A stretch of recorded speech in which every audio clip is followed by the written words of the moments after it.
මේක විසි කරලා දාන්නත් මොකුත් වෙන්නේ තහඩු. බාල තහඩුව නම් නෙමෙනවා දෙකට.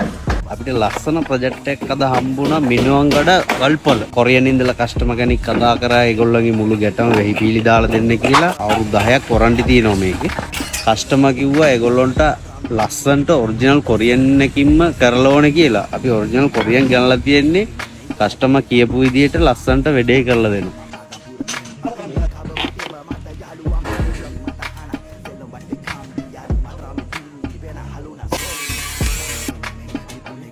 Metin tahadu Union Steel Korean tahadu. Itu that Union Steel 0.47 tahadu.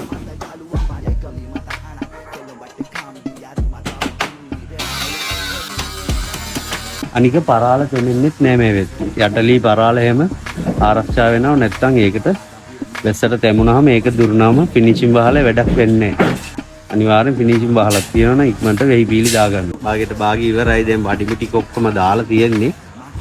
බලන්න දැන් වඩිම්බු පීලි දාන්න කලින් කොහොමද තිබුණේ වඩිම්බුව දෙම්මන් පස්සේ කොච්චර ලුක් එකක් එනවද ඒ වගේ පීල්ලත් ඇවිල්ලා ඩවුන් පයිප් ඔක්කොම ෆ්ලෑෂින් ආවන් පස්සේ කොච්චර ක්වොලිටි එකක් එනවද කියලා ඔයගොල්ලෝ බලන්න වීඩියෝ එක අන්තිම වෙනකන්. දැන් මේ පැත්ත ග්ලාසින් ටික දාන්න තියෙන්නේ. මේ පැත්ත වඩිම්බු ටික ගහගෙන ඉන්නවා එන්න පෙන්නන්න. දැන් වඩිම්බු ටික දාගෙන යන්නේ. කියන්නේ ලොකු වඩිම්බුව ලස්සනට දාන්නේ ඔරිජිනල් කොරියන් එක. ඕගොල්ලන්ටත් මේ වගේ වැඩක් තියෙනවා නම් අනිවාර්යෙන් ස්ටාර්ගටරේට කතා කරන්න. අපි ලංකාවේ ඕනම තැනකට ඕගොල්ලන්ගේ ලොකේෂන් එකට ඇවිල්ලා අනිවාර්යෙන් කරලා දෙනවා.